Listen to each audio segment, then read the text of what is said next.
Ladies and gentlemen, welcome to the Hyperconscious Podcast. Alan, what is hyperconscious?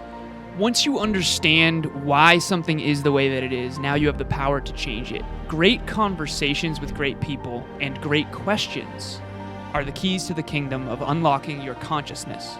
Every single action that you do starts as a thought. When you control the way you think, you will control the way you act, and you will control the way you live. That is hyperconscious.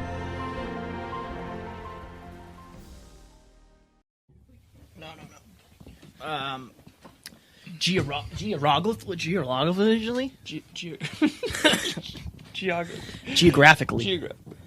Geographically. This is cool. So I would say make sure that pretty face is showing. Yes, true. They're going to want to see that thing. They're going to want to see that thing, Alan. That face. You good? Ready?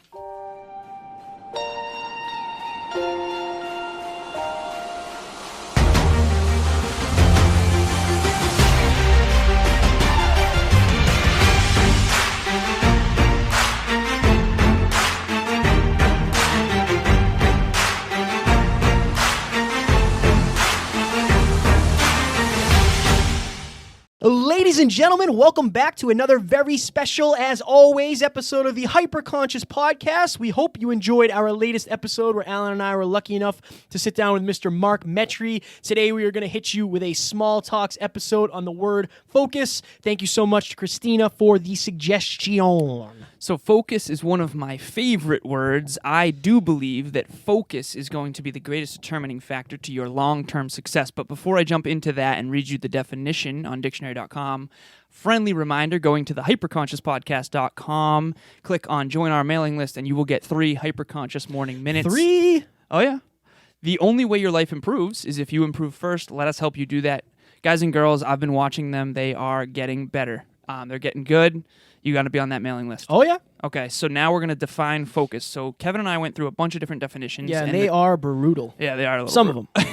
Not these. So there's only 2 that we think are very relevant to this episode. Number 1, a central point as of attraction, attention, or activity. In yoga, they call this a drisdi. Okay. Yeah, right. I did not know that. Yeah, I learned that the other day. Drisdi. Okay, drisdi. Or a focal point, either way. So 3C, here we go.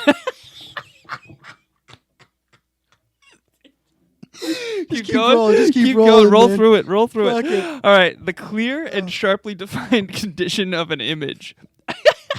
Dude, We're fine. we're fun. We're just in a giggly mood, Alan and I. We just had a preamble where we went the deepest ever of all time, like Mariana's Trench deep, and I'm crying. All right, yeah, let's go. Let's go. All right. So focus. Here we go. So Let's focus. Focus. first and foremost, one of the things I wanted to say, Kevin asked me before this episode where I'm going to go with it. I wanted to tell a very quick story. So Bill Gates, Warren Buffett, and Bill Gates' father were at a diner, and there was a waiter who came up and said, listen, I know who you guys are, and I really want to succeed. I have big dreams. Like, what is the number one thing that you 3 can tell me secret to success? And all 3 of them simultaneously at the same time, which is what simultaneously means, said, focus. Your ability to focus on the right things, the essentials, your essentials, is going to be the greatest determining factor, I believe, in your long-term success. So in the preparation for this episode, I was doing a little bit of research, and this is something that I heard, I think it was Tai Lopez say, but the average person now has an 8-second attention span. In the year 2000, it was 12 seconds. So it's getting worse for many people. If you're watching this or listening, I'm sure that this is something that you're trying to improve, as Alan and I are doing the same. But there's so many ways to get distracted now. I mean, I'm guilty as hell of this. When I go on Instagram to whatever it is, if I'm prospecting, the next thing I know, I'm watching fights, UFC fights, or I'm on a rap page, or I'm on whatever it is. And you have to realize, like, at the end of the day, I think Big Nate, shout out to Big Nate Smithson, he said this. He said, when I went and saw like a financial advisor, and I think I said this before, and he said, break down what you're doing throughout the day. Like you're missing 4 hours in your day. When I ask you what you did today, Yeah. how long did this take you? 40 minutes. How long did this take you? It took you an hour. Okay, at the end of the day, you were awake for 13 hours and we only have 7 hours here. Where'd the rest of the time go? Exactly. I think that's what it is with a lot of things. If you're doing a research paper and it takes you 12 hours because you were only writing for 4 and you were screwing off for the other time, and again, I'm guilty of this just like anybody else. We all are. Yep. If you really want to get something done, you have to put your cell phone down.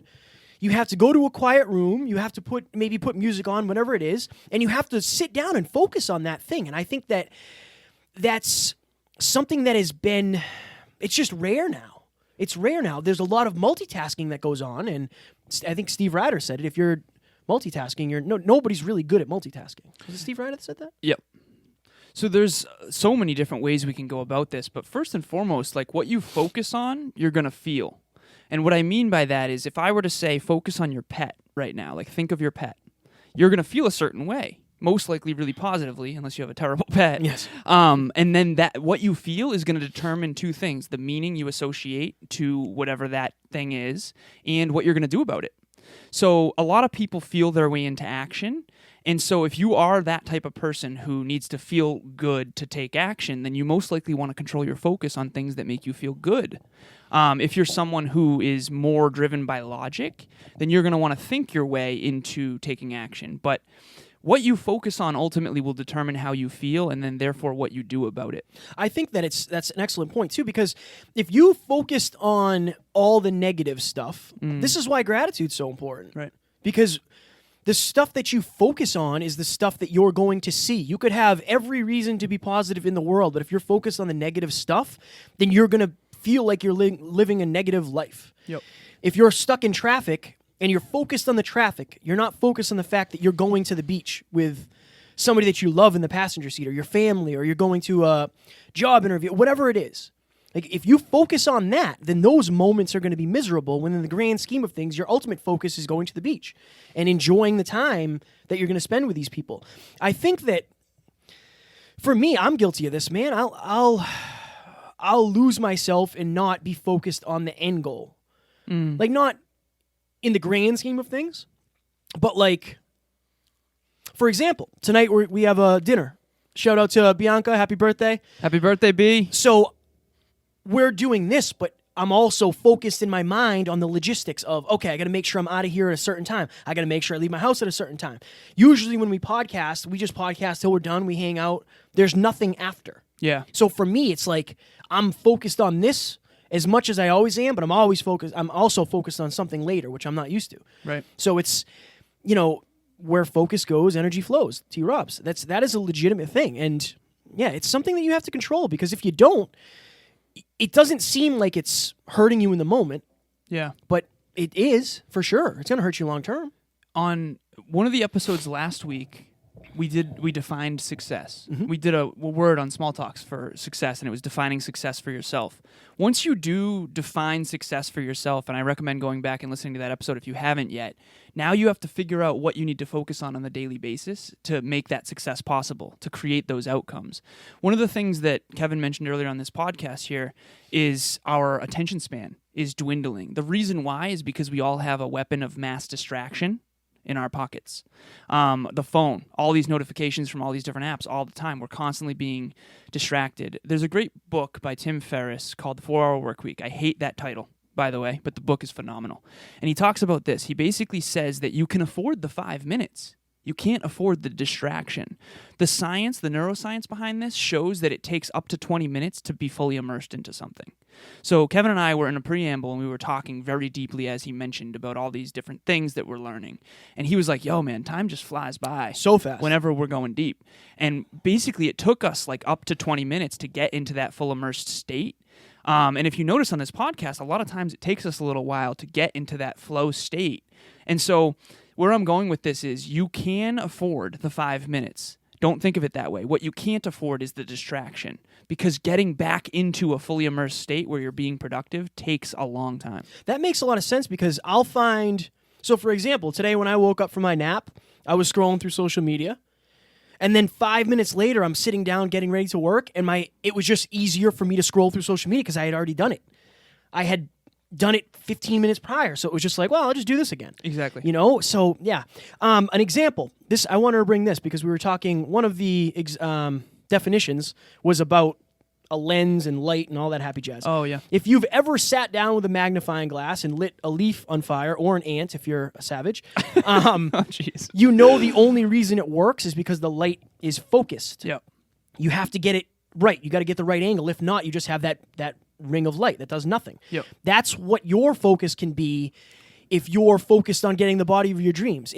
That's why I always suggest putting up, you know, a picture of your dream house, or you do the dream physique. Yep. I don't care where you put it. Put it on your fridge. Put it on the mirror of your car. Put it on the mirror in your house. Put it somewhere that you can focus on it. The more you're focused on something, the more likely you are to succeed when you're chasing that. And if you're thinking about it constantly, then you're more likely to get it. That's why if you're focused on not having money and you're thinking about it constantly instead of ways to make money, it's going to be far harder. Ladies and gentlemen, the what holds your attention kind of controls your life. So like right now, Kevin and I can influence what holds your attention. If I say a purple cow, you're going to picture a purple cow in your mind right now. So we're in your ears right now, potentially in your eyes as well if you're on YouTube. But my point is that you have to be very careful about what gets your attention. Because what gets your attention determines your life. So if your specific goals and dreams are constantly getting your attention, like Kevin said, and you have vision boards and you have, you know, backgrounds of your phone. Like the background of my phone is Tony Robbins on stage. Why? Because one day I want to be a speaker like him who can influence tens of thousands of people all at once with his words and with his presence and with his results.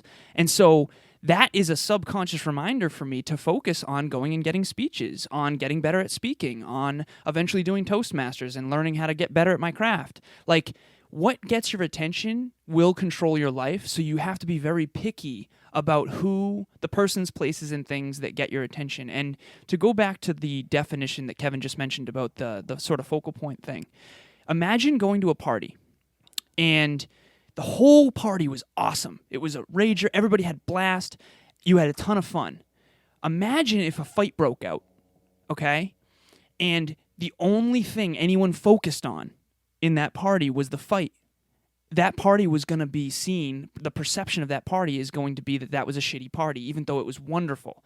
So the great way to bring this down to earth for you guys is imagine if there was a camera on the party that never saw the fight. And you watched the party back, and you'd think that whole party was a great time. But if a different camera was only on the fight, you'd think that party was terrible. Be very careful about what you're focusing on, because you're determining whether something's good or bad based on your specific focus. Analogies are life. Right. I like that. That was a great one. Oh, thanks, man. So as always, I try to speak directly to you if you're listening. So if you are listening to this, if you're struggling with focus from a physical aspect where I just can't seem to get in the zone, get rid of your cell phone. Get rid of distractions. Use earplugs. Alan is notorious for using earplugs. Oh, yeah, every day. I use them when I nap, and it helps tremendously. So if it's from that point, then be honest with yourself and put your phone away. Get rid of that. Get rid of any distractions. What are you smiling about over there? I wanted to go into the science of why earplugs are so awesome. Let me finish my point. If you're struggling when it comes to the mindset and the mentality about what you're focusing on, then just one of the things I always suggest is to practice gratitude. When you're practicing gratitude, it's really hard to be grateful for something and fearful or unfocused on other things at that time. So focus on what's positive in your life. Focus on what's good in your life, the things that are trending up. You can even focus on positive changes that you can make. Just don't focus on the stuff that's bringing you down. I think it's important to see that it's there, acknowledge it, but if you focus on it, you're probably going to get more of that.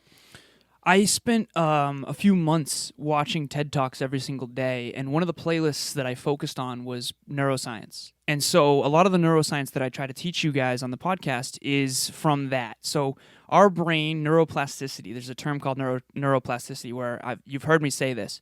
Our brain changes 24/7, 365, chemically, structurally, and functionally.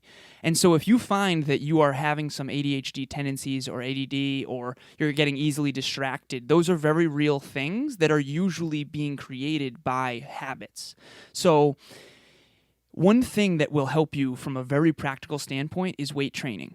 My fitness coach, another shout out to Big Nate. 2 shout-outs. He told me this: when you're under heavy weight, that you're not sure whether or not you can lift it, there's nothing else. No phones, no distractions. You're not worried about what happened 2 weeks ago when you had food on your face and people laughed at you. There's just you and the weights. Folks, if you struggle with focus, I promise you, if you get into weight training, your focus will improve so drastically. And it's not just the body you're going to get, you're training your mind. When your mind can focus on one thing until it is done and complete, like when you say, I'm going to do bench press for 185 pounds for 12 reps, and I'm not going to stop until that's done, and then you take action to do that, and you count 1 to 12, and you're only focused on that, it will literally change your brain to focus better. Love it. What is that yoga word before we go? Drizzy. Drizzy, right.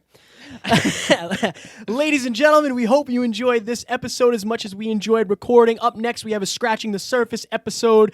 We're going to do FOMO, the fear of missing out. That was recommended to us by Sandra. I think FOMO is something that most people experience.